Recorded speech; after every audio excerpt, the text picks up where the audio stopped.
교회는 생명 공동체입니다. 생명력 있는 공동체인 교회는 그 생명력을 나타내야 합니다. 생명력의 가장 기본이 무엇일까요? 성장입니다. 따라서 생명력을 가진 교회가 성장하는 것은 지극히 자연스러우며 아름다운 것입니다. 성장에는 양적인 성장도 있고 질적인 성장도 있습니다.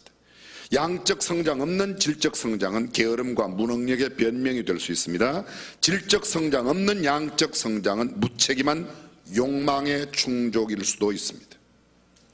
그런데 그 아름답고 자연스러운 성장에 필연적으로 여러 가지 성장통과 문제가 따라온다는 것입니다. 성장과 함께 오는 피할 수 없는 고통과 문제들을 올바르게 극복하지 못할 때 생명체인 교회는 치유하기 힘든 상처를 받기도 하고 심한 내홍을 겪기도 하고 돌이킬 수 없는 상황에 교회가 깨어질 수도 있다는 겁니다. 우리가 알고 있는 초대 예루살렘 교회, 성령 충만한 교회였습니다. 저녁 기도에 힘쓰던 교회였습니다. 사도들의 가르침이 풍성한 교회, 기사와 표적이 넘쳐나는 교회, 유무상통하던 교제가 아름답던 교회, 성전에 모이기를 힘쓰던 교회, 성도들 간의 교제가 넘쳤습니다. 하나님을 찬미하고 온 백성에게 칭송을 받는 그런 공동체였습니다. 은혜가 넘치는 교회, 날마다 믿는 자의 수가 되어갔던 교회였습니다. 저희가 날마다 성전에 있든지 집에 있든지 예수는 그리스도라고 가르치기와 전도하기를 쉬지 않았습니다. 그래서 오늘 본문 6장 1절, 그때의 제자가 더 많아졌다고 말합니다. 사도행전 1장부터 6장까지 오늘 본문에 이르는 장면을 잠깐 요약해보면, 사도행전 1장 예수님께서 부활하신 후에 40일 동안 계시다가 감람산에서 승천하십니다. 그때 마지막 남긴 말씀이, 너희는 예루살렘을 떠나지 말고 아버지의 약속하신 바 파라클레토스, 성령을 기다리라.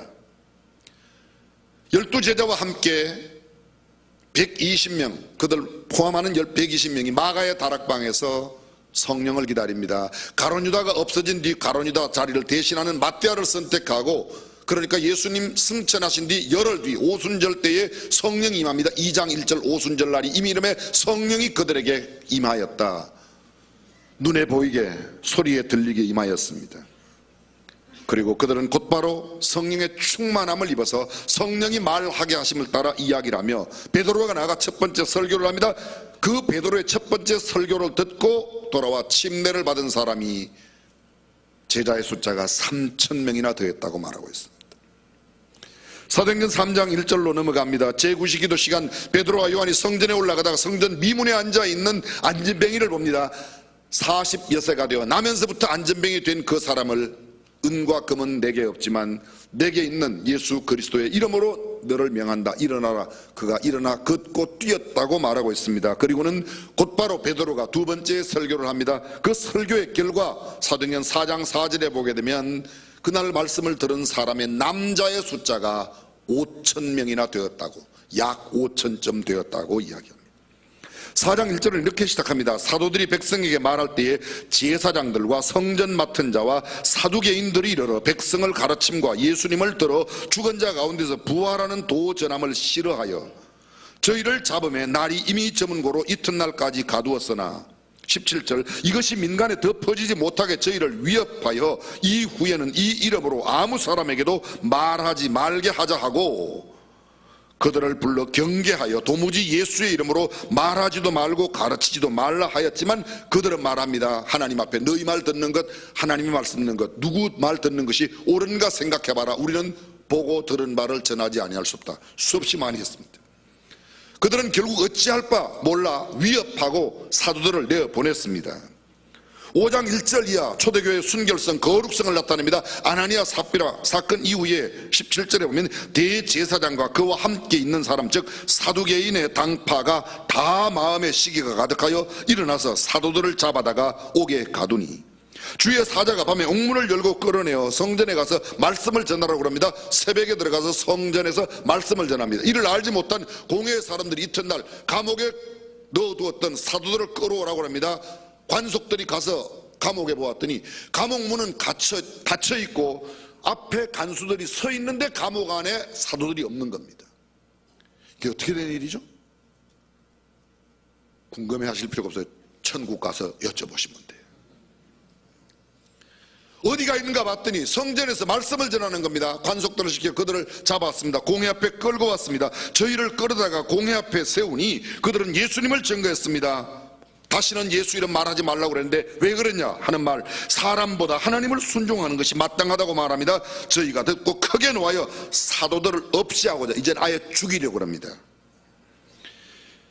저희가 사도들을 불러들여 채찍질하며 예수의 이름으로 말하는 것을 금하고 놓으니 사도들은 그 이름을 위하여 능욕받는 일에 합당한 자로 여기심을 받은 것을 기뻐하면서 공회 앞을 떠나갔다고 말합니다. 자 보십시오. 그렇게도 아름답고 성령 충만하고 기도와 말씀과 찬미가 가득하고 은혜가 넘치고 유무상통의 교제가 풍성하고 칭송을 받습니다. 날마다 성장하던 교회가 초대교회였습니다. 그런데 그러한 교회에 박해가 있었습니다. 박해하는 사람들은 제사장들, 성전 맡은 자들, 레위인이죠. 사두개인들, 대제사장, 또 그와 함께한 사람들에게 온갖 박해와 핍박을 다 받았던 교회입니다. 그런데 그 교회는 성장했습니다. 실어버림을 받았고 잡혀 끌려다녔고 옥에 갇혔고 위협을 당하였습니다. 예수의 이름으로 다시는 말하지도 말고 가르치지도 말라고 협박을 당하였습니다. 시기를 당하였습니다. 다시 투옥되었습니다. 없이 하고자 하는, 죽이려고 하는 사람들이 있었지만 그들은 계속해서 교회가 성장했습니다. 성경은 다시 말씀합니다. 이 아름다운 교회 성장을 대표로 표현하는 말씀이 이 나라의 제자의 수가 3천이나 더하더라. 말씀을 들은 자 중에 믿는 자가 많으니 남자의 수가 약 5천이나 되었더라. 교회 밖의 박해와 핍박에도 교회는 흔들림이 없이 복음으로 흥왕하고 왕성했습니다. 오히려 더욱 복음을 담대하게 전하였고 집에서도 성전에서도 장소를 불문하고 시도 없이 시공을 초월하여 예수는 그리스도라고 가르치고 전도했습니다. 그리고 6장 1절 다시 말합니다. 그때에 가르치는 것과 전도하는 일을 쉼없이 계속할 때에 제자의 수가 많아졌다는 겁니다. 사람이 많아졌습니다. 큰 성장이 있었습니다. 사람이 많이 모이니 문제가 생겼습니다. 사람이 많아지기 전까지는 모두가 한마음 한뜻이었습니다. 사도들이 박해를 받고 역경과 환란이 교회를 공격하였지만 그들은 성령 충만했습니다. 기도했습니다. 복음을 전하였습니다. 교회는 놀랍게 성장했습니다. 그런데 숫자가 불어나면서 성장하면서 사랑과 관심에서 벗어나는 소외계층이 생겨났습니다. 교인이 5명, 10명일 때는 소외계층이 없습니다. 모두가 한 가족 같습니다. 그런데 수백 명, 수천 명, 만여 명 소외계층이 있습니다. 성경은 이렇게 말합니다. 헬라파 유대인들이 자기의 과부들이 그 매일 구제에 빠짐으로 히브리파 사람을 원망했다고 기록하고 있습니다. 유대인들의 훌륭한 특징 가운데 가장 두드러진 것 한 가지가 뭔가 하면 가난한 이웃에 대한 책임을 진다는 겁니다. 유대인이 살고 있는 곳은 어디든지 가난한 유대인 이웃을 내버려 두지 않습니다. 헐벗고 굶주린 유대인 이웃을 그냥 방치해 두는 것은 가장 수치스럽게 모욕스럽게 생각해요. 그러니까 유대인들은 유대인이 옆에 가난하게 사는 것은 절대로 그냥 두지 않습니다. 어떻게 해서든지 같이 먹여 살리는 겁니다. 고대 히브리인 사회에는 가난한 이웃을 위한 아름다운 2가지의 관습이 있었습니다. 하나가 무엇인가 하면 매주 금요일이 되면 자기네 공동체 마을에서 2사람을 아침 일찍 뽑아서 온 가게, 시장, 집집마다 다니면서 돈을 받고 물건, 음식을 받아오게 합니다. 오후가 되면 그날 오전에 다 모았던 것을 다른 2사람이 어려운 유대인 가정에 찾아가서 그것을 다 나누어 줍니다. 얼마나 나누어 주는가? 하루에 2끼 먹을 만큼 일주일치를 다 매일매일 이렇게 나누어 주는 겁니다. 이것을 유대인들이 하는 말로 쿠파라고 합니다. 쿠파라는 말의 뜻은 바구니라는 뜻입니다. 바구니에 돈과 물건을 모으고 그 바구니를 금요일 오후에 다 나누어 주는 겁니다. 또 한 가지가 있습니다. 매주 금요일 이 쿠파 외에 갑자기 어떤 어려움을 당해서 궁핍하게 된 사람, 어떤 사건을 만났거나 갑자기 어려운 일을 당한 사람을 위해서 그들은 십시일반으로 조금씩 모아서 그들을 도와줍니다. 이것을 히브리어로 탐후이라고 합니다. 탐후이. 이 말의 뜻은 쟁반입니다. 다시 말하면 이 바구니와 쟁반이 유대인들의 가난의 문제를 다 해결했던 겁니다. 초대 예루살렘 교회도 이 유대인의 아름다운 구제 사역이 있었습니다. 문제는 그 거두어들인 바구니와 쟁반에 모아 드리는 것을 나누는 일에 있어서 헬라파 과부들은 빼먹었다는 거죠. 주지 않았다는 겁니다. 예루살렘 교회 내에 헬라파 유대인과 히브리파 유대인 사이에 갈등이 생겼습니다. 히브리파 유대인은 어떤 사람인가? 나면서부터 한 번도 팔레스타인, 그러니까 유대 땅을 떠나본 적이 없는 사람, 아람어를 사용합니다. 히브리어를 사용하는 사람들입니다. 이 사람들은 소위 토박이 히브리 사람들입니다. 헬라파 유대인은 어떤 사람인가? 유대 땅 팔레스타인을 떠나서 먼 타국에 살면서 유월절, 맥주절, 초막절에만 예루살렘에 찾아옵니다. 그들은 모국어인 아람어, 이 히브리어는 그렇게 능통하게 잘 못할지라도 당시에 세계 통용어였던 헬라어, 세계 통용어였습니다. 헬라어는 잘합니다. 생활 습관은 거의 헬라인과 같은 소위 이방인처럼 생활하는 것이 몸에 익숙해졌습니다. 이들이 바로 오늘 성경 본문에 나오는, 지난 오순절, 맥주절을 77절이라고 하던 그 절기에 예루살렘에 왔다가 예루살렘에 성령이 임한 사람들의 그 성령 충만함을 보고, 성령 충만함을 받았던 사도들의 말씀을 듣고 예수를 믿게 되었습니다. 그들이 예루살렘에서 떠나지 않고 그대로 주저앉는 겁니다. 여러분 기억나십니까? 절기는 누가 지켜요? 모든 유태인 남자들이. 남자들이 지켰던 이 유대의 절기, 예수를 믿고 나서 자기네 옛 살고 있던, 그전에 살고 있던 헬라 땅, 이방 땅에 살고 있는 과부들과 가족들을 예루살렘으로 불러들였습니다. 그 사람들이 예루살렘에 정착했는데 이 사람들이 헬라파 과부가 거기에 속한 사람들이란 말입니다. 완고하고 전통적이고 정통 유대인들의 엄격한 시선으로 이미 이방인화되어 있는 이 헬라파 유대인들을 곱게 보지 않았다는 것은 너무도 당연합니다. 당시 개 취급했던 이방인들과 함께 살고 있는 이방인화 되어버린 이 헬라파 유대인들이 히브리파 유대인들에게 정오와 경멸의 대상이 되었을 거라는 거죠. 아무리 성령 충만해도 과거에 그것을 못 버리는 겁니다. 미워하고 그들을 구제 대상에서 빼버렸던 겁니다. 비록 복음을 듣고 한 예수 그리스도를 믿고 영접하고 한 공동체의 일원이 되었지만 그들 가운데 과거의 감정과 잔재들이 여전히 남아 있었을 거라는 겁니다. 아마도 회당에서는 이들 헬라파 유대인들에게는 아예 이 바구니와 접시를, 쟁반을 나누지 않았을 거예요. 근데 이 유대인들 가운데 예수를 믿었으니 두말할 것도 없습니다. 회당에서 안 주는 것은 물론이고 성전에 모이는 예수 믿는 사람들 사이에도 이 헬라파 과부들은 구제를 빠뜨렸던 것입니다. 문제는 이 성령 공동체, 생명의 공동체, 사랑의 공동체, 은혜와 성령이 충만한 교회 내에서까지 헬라파 과부들이 차별 대우를 받았다는 겁니다. 사랑하는 성도 여러분, 초대교회가 어떤 교회였습니까?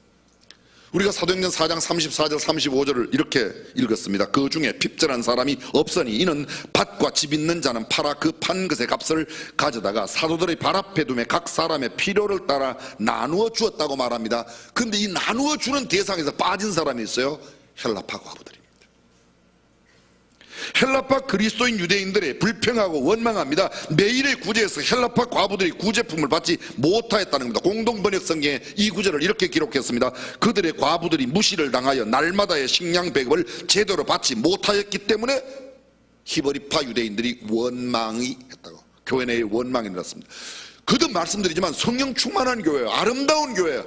역사상 그런 교회가 찾아보기 어렵습니다. 그런데 그 교회에 뭐가 있어요? 원망이 있습니다. 차별 대우가 있었던 겁니다. 여기 매우 중요한 진리가 있습니다. 아름다운 교회 공동체인 초대 예루살렘 교회의 최초의 문제는 큰 문제가 아니라 아주 사소한 문제였다는 겁니다. 부흥하고 성장하고 아름다운 사랑과 믿음의 공동체 내에 원망이 생겨났습니다. 복음의 역사가 중단되었습니다. 갈등이 생겼습니다. 중차대한 신학의 문제 때문에 생긴 게 아니라 먹는 문제 때문에 생겼어요. 교회 성도들이 시험받고 상처받는 것은 교리적인 이슈나 사상이나 철학 때문에 생긴 게 아닙니다. 사소한 겁니다. 먹는 것 때문에. 저는 이 구절에서 이런 걸 알았어요. 먹는 게 성령의 역사보다 더 강하구나. 오해 없이 들으시길 바랍니다. 누가 더 먹고 덜 먹는 문제, 한 숟가락 더 먹고 덜 먹는 문제, 이게 어쩌면 교회 내에 이렇게 큰 문제가 될 수 있습니까? 아주 사소한 식량 배급의 문제입니다. 누가 좀 더 먹고 못 먹는 것은 그렇게 큰 문제가 아닙니다. 누가 더 많이 가지고 적게 가지는 것, 그렇게 큰 갈등을 일으킬 내용이 아닙니다. 욕심과 차별받는다는 생각의 문제입니다. 격심한 환난과 박해 속에서도 그토록 아름답게 사랑의 공동체로 성장해온 이 초대교회가 먹는 문제로, 대접받고 못 받는 문제로, 누가 몇 숟가락 더 먹고 덜 먹는 이런 문제 때문에 갈등하고 원망하는 일이 일어나게 되었던 겁니다. 사실 생각해보면 얼마나 어처구니 없는 일인지도 모르겠습니다. 어떤 교회에 권사님이 늘 한 번도 예배를 빠지지 않는 권사님이 주일날 예배를 안 나오셨어요. 목사님 너무 궁금했어요. 어디가 편찮으실까? 그래서 그 같은 지역에 살고 있는, 우리로 말하면 같은 목장 같은 구역에 살고 있는 다른 분에게 여쭤봤어요. 왜 그 권사님 못 나오셨더니 권사님이 큰 시험에 빠졌다는 거예요. 도대체 무슨 시험에 빠졌길래 그렇게 한 번도 안 빠지던 권사님이 빠졌냐고 물어봤더니 지난 주일 결석한 그 주일 전 금요일 심야 기도에 나왔는데 심야 기도에서 간식 시간이 있었답니다. 근데 그 간식 시간에 100원짜리 야쿠르트를 하나씩 막 이렇게 나눠주는데 그 야쿠르트 나눠주는 집사님이 그만 깜빡하고 권사님을 건너뛴 거예요. 그래서 그 야구르트나 뭐 요구르트는 그거 하나 못 먹은 것 때문에 시험을 들어가고 그 집사가 나를 무시했네. 그거 얼마짜리라고 왜 그걸 안 주냐. 근데 사실은 이 권사님은요 서울에 주유소만 5개나 가지고 있는 큰 부자래요. 그날 자기가 그걸 못 먹었으면 집사님 나도 하나 줘 이러면 될 거 아닙니까? 그죠? 왜 그 말을 안 하고 앉았다가 이게 시험에 빠진 겁니까? 삐진 거지. 그러면 그날 못 받았으면 가다가 1,000원 주고 가게에 가서 10개 사갖고 너네 하나 먹었지 나는 10개 마신다. 10개 먹어도 그 사람 아무런 기스가 안 나요. 돈 1,000원 쓴다고 주유소 5개 있는 부자가 무슨 금가겠습니까? 그리고 안 나오는 거예요. 이게 시험입니까? 이게 무슨 뭐 아들 잡아바치는 무슨 아브라함의 시험입니까? 이게 내 아입니까? 네 아이 이런 시험의 문제가 이건 완전히 삐진 겁니다. 근데 사소한 문제가 이런 문제를 일으킵니다. 어떤 교회 집사님은요 목사님의 신방을 받고 교회 안 나오는 거예요. 신기하잖아요. 안 나오던 사람도 신방을 받으면 교회 나올 텐데 교회 나오던 사람이 신방을 받았는데 교회 안 나오는 거예요. 왜 그러냐 또 물어봤어요. 그 구역 식구 목장 식구한테 물어봤더니 하는 말이 목사님 그 집에 가셨을 때 그 집이 삶은 계란을 내놓았는데 하나밖에 안 줬었다는 거예요. 전주에 김 집사님 집에 갔을 때는 3개나 먹었는데 왜 우리 집에 와서는 하나밖에 안 먹냐 이거예요. 김 집사님만 사랑하니까 나는 안 나간다. 이게 시험입니까? 삐진 거지. 난 그 사람이 어떻게 집사 됐는지 모르겠어요. 그렇게 물으면 집사 네가 시켰잖아. 또 그래요. 아가서는 우리에게 이렇게 말합니다. 우리를 위하여 여우 곧 포도원을 허는 작은 여우를 잡아라. 우리의 포도원에 꽃이 피었습니다. 포도원에 꽃이 피었습니다. 다시 말하면 이제 포도가 많이 결실할 거예요. 미래가 있다는 겁니다. 근데 그 미래가 있는 포도원을 허는 여우가 있대요. 성경은 이렇게 말합니다. 미래를 잡아먹는, 미래를 삼켜버리는 큰 일이 있다. 그 일이 왜 이러는가? 작은 여우가 들어와서. 무슨 여우요? 큰 여우가 아닙니다. 교회를 무너뜨리는 것은 우리의 가족을, 우리의 공동체를 무너뜨리는 건 큰 문제가 아닙니다. 남북 통일의 문제가 교회를 갈라놓지 않습니다. 아주 사소한 먹는 문제 때문에, 밥 한 그릇 때문에, 국수 한 그릇 때문에 문제가 생기는 겁니다.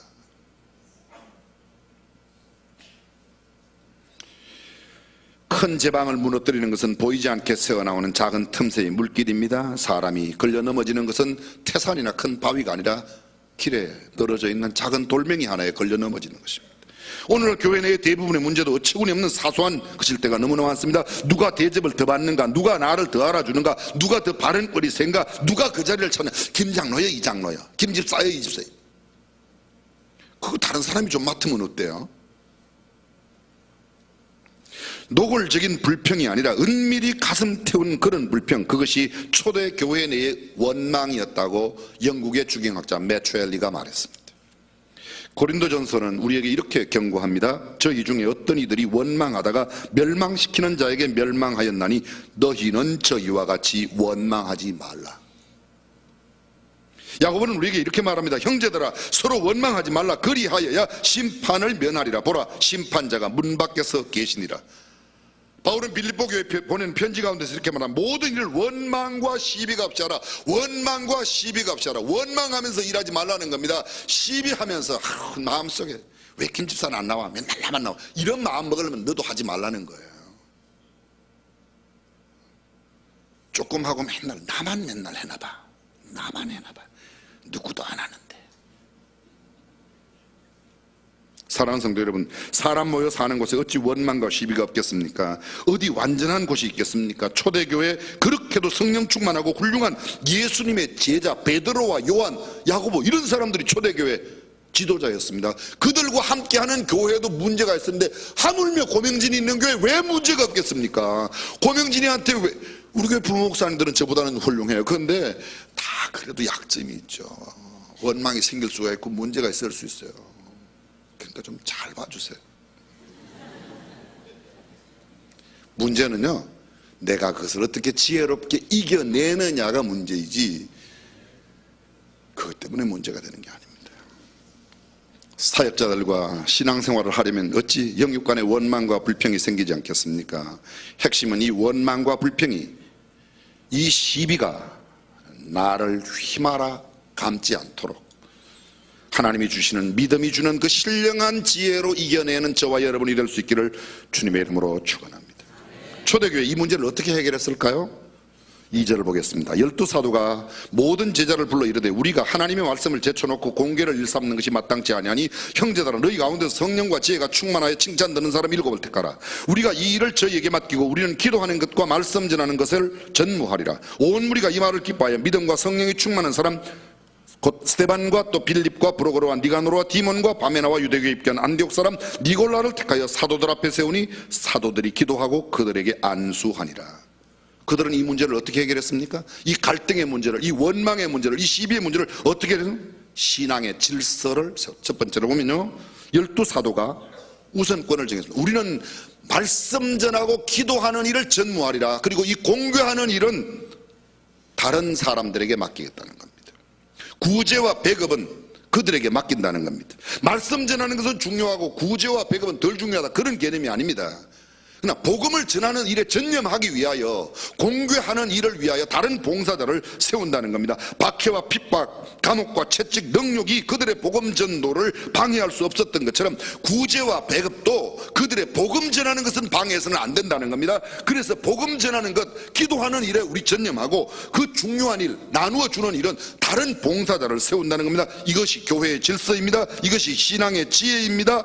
열등해서 나누는 것하고 똑똑해서 말씀 전하는 것 아는 게 아닙니다. 이 일이 다르기 때문에, 그리고 보다 중요한, 아니 보다 먼저 우선시 되어야 할 복음 전도, 우리 교회가 여러 복음 사역을 합니다.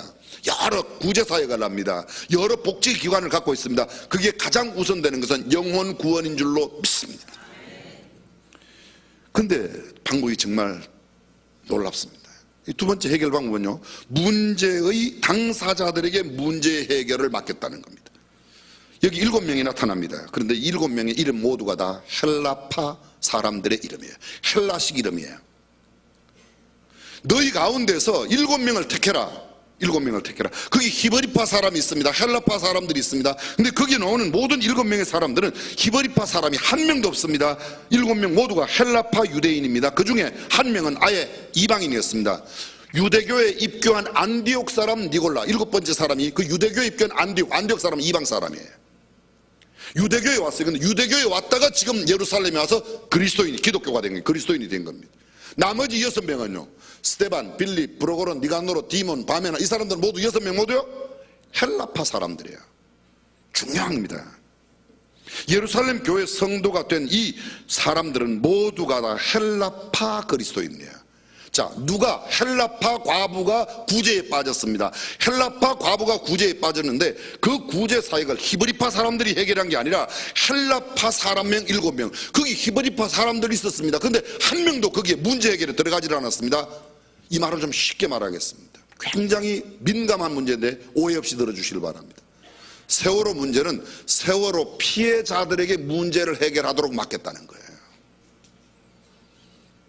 이 수준 높은 이야기를 이해하시겠습니까? 근데 다른 사람들이 그 문제를 해결했다고 소풍 가다 죽었는데 뭐가 어떻다는 그딴 소리, 그게 그들에게 도움이 되겠습니까? 문제 해결에 도움이 되겠습니까? 우리 아들은 나라를 지키다가 군대 가서 죽었는데 몇백만 원 받았는데 걔들한테는 왜 몇 억을 줘? 그게 그들에게 도움이 됩니까? 문제 해결에 됩니까? 아닙니다. 그들에게, 당신네들 어떻게 아들을 잃어보고 딸을 잃어버린 사람들에게 당신네들 그 자식을 잃어버린 그 아픔을 우리가 어떻게 이해해주면 되겠습니까? 우리가 정말 잘못했습니다. 그렇게 나오면 그 사람들이 몇십억 몇백억씩 달라고 그런 사람들이 아니에요. 다 한국 사람들이에요. 아멘 안 하는 거 보래요. 그래요 안 그래요? 그래요. 내가 해결점을 갖다 놓고 이렇게 해라, 마음에 안 들면 야 그렇게 해주는데도 안 되냐, 이렇게 해갖고는 해결이 안 된다는 거죠. 다시 말씀드립니다. 한일 위안부 문제는 위안부로 끌려갔던 그분들에게 한국 사람이 이제 됐다, 일본 그만하면 됐다 이래야 되는데, 일본 사람들이 너네 우리가 협정했으니까 너네 이걸 지켜야 돼, 백날 해봐야 해결되는 게 해결 안 돼. 일본 사람들이 아무리 나서 해결돼요? 안 돼요. 그러니까 우리는 언제나 일본 사람이 아니고 일본 놈 아닙니까? 똑같아요. 여기 문제에 헬라파 과부들이 그 우제에 빠졌어요. 그랬더니 헬라파 사람들이 가서 그럼 너네들이 해결해봐, 7명 모두를 다 헬라파 사람들로 했던 겁니다. 억울한 정치적 희생자의 문제, 그들이 어떻게 하면 되겠냐고. 그들이 그렇게 무리하지 않습니다. 무리한 요구를 하지 않습니다. 물론 우리는 좋은 지도를 하고 좋은 충고를 해줘야 해요. 바르게 이것이 성경적인 가치라고 이렇게 하는 것이 옳다고 이야기해 줘야 합니다. 그러나 우리의 기준으로 우리가 제시한 것을 받아들이지 않으면 안 된다, 해결이 끝까지 없습니다. 초대교회는 자기들이 무시되었다고 생각하는 사람들에게 직임과 권한을 주었습니다. 편견을 극복하게 하였습니다. 원망을 잠재웠습니다. 유명한 설교가 찰스 헤던 스퍼전은 이렇게 말합니다. 만일 당신 교회에 별나고 까다로운 사람이 있다면 그에게 직임을 주어 그로 그 일을 하게 만들어라. 근데 우리는요, 그런 사람은 일꾼 뽑으면 안 돼 그러잖아요. 그죠? 저는 그래요. 자꾸 그런 마음이 들어요. 근데 성경은 그렇지 않다는 거예요. 세 번째, 그들은 공궤하는 일을 감당했습니다. 이 공궤라는 말이 회중교회에서는요, 디아코노스, 거기에서 디콘, 집사라는 말이 왔어요.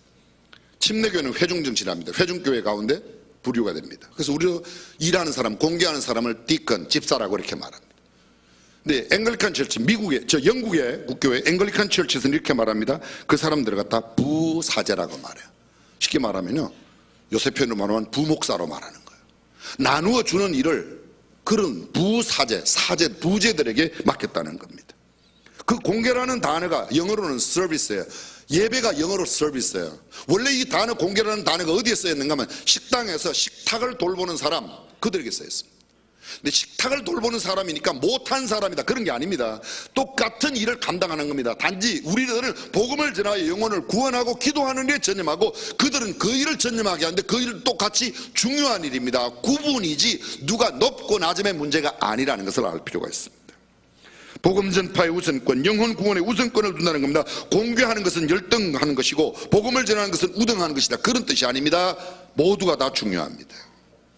마지막 네 번째, 선택된 자들의 기준입니다. 너희 가운데서 히브리파 사람도 있습니다. 그 다음에 헬라파 사람도 있습니다. 너희 가운데서 뽑아라 그랬는데도 그들은 뭐예요? 모두 헬라파 사람들을 뽑았다는 겁니다. 두 번째로, 칭찬 듣는 사람이었습니다. 평판이 좋은 사람, 원래 순교자라는 말과 선한 증인이라는 단어가 똑같은 어원을 두고 있습니다. 뿌리를 같이 하고 있습니다. 쉽게 말하면 이런 겁니다. 지금도 좋은 평판을 받고 있고 그들이 하는 일을 통해서 다른 사람들에게도 계속 좋은 평판을 받을 수 있는 사람을 세웠다는 겁니다. 교회 일꾼은 누구를 세운다고요? 소문이 좋은 사람, 그 다음에요, 좋은 소문을 만드는 사람이라는 거예요. 여러분들은 여러분이 살고 있는 동네에서 어떤 소문을 얻고 있습니까? 여러분은 여러분의 가정에서, 우리 교회 장로님 선택할 때, 장로님을 세울 때 꼭 가족들에게, 아내나 자녀들에게 너네 아빠가 장로님 해도 괜찮냐? 이렇게 물어봐요. 아세요 그거요? 부인에게 물어봐요. 당신 남편이 장로 해도 괜찮냐? 그럼 어떤 사람은요, 내 남편은 절대로 안 됩니다. 그건 장로 안 되죠. 또 가서 공갈해요. 당신 말이야 그거 해.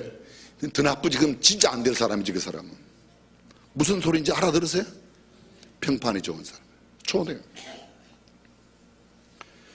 세 번째, 성경은 말합니다. 성령 충만한 사람. 네 번째, 지혜가 충만. 설명을 길게 드리지 않겠습니다. 우리가 잘 알고 있습니다. 문제의 당사자들이 그 문제를 해결하게 만들었습니다. 자, 그러면 이런 교회의 직제와 제도가 생긴 결과는 어떠합니까? 7절 다 함께 보겠습니다. 성경 본문 7절입니다. 하나님의 말씀이 점점 왕성하여 예루살렘에 있는 제자의 수가 더 심히 많아지고, 하나님의 말씀이 점점 왕성하여, 원망과 시비를 해결하고 나니까, 직제를 통해서 이 문제가 해결되고 나니까 하나님의 말씀이 점점 왕성하고 예루살렘에 있는 제자의 수가 더 많아지고 이래도 돼요. 그런데 성경이 이렇게 말합니다. 더 힘이 많아지고, 쉽게 말하면 떼서리로 부흥이 일어난 겁니다. 큰 부흥의 역사가 일어났습니다. 허다한 제사장의 무리도 이 도에 복종하니라. 우리가 사도행전 3장과 4장에서 보았습니다. 이 예수 믿는 사도들과 초대 그리스도인들을 박해하던 사람들, 그러면 꼭 제사장, 대제사장, 그들과 함께 있는 사람들, 사두개인들이었습니다. 모두가 다 유대교의 지도적인 위치에 있는 사람들. 근데 보십시오, 오늘 성경 보면 7절 이렇게 말합니다. 허다한 제사장의 무리도 이 도에 뭐예요? 예수 그리스도에게로 돌아왔다는 것. 박해하던 그들마저도 교회 안으로 들어왔습니다. 교회 내의 어려운 문제를 해결하는 그 방법을 보면서 놀라운 역사가 일어났습니다. 사랑하는 성도 여러분, 교회는 크기보다 더 중요한 것은 성경적 건강성인 줄로 믿습니다. 우리 교회가 이 아름다운 교회처럼, 성령 충만했던 이런 교회처럼 될 수 있기를 주님의 이름으로 축원합니다. 기도하겠습니다. 교회는 생명의 공동체입니다. 생명력은 성장으로 나타납니다. 성장에는 반드시 성장통이 있습니다. 이 성장통을 잘 해결하지 못하면 큰 시험에 들고 교회가 무너질 수 있습니다. 그러나 지혜롭게 하나님이 주시는 길로 해결하면 아름다운 성장과 성숙은 계속 이루어집니다. 전능하신 우리 하나님, 우리 중앙교회가 바로 이러한 교회가 되게 하옵소서. 예수님의 이름으로 기도합니다. 아멘.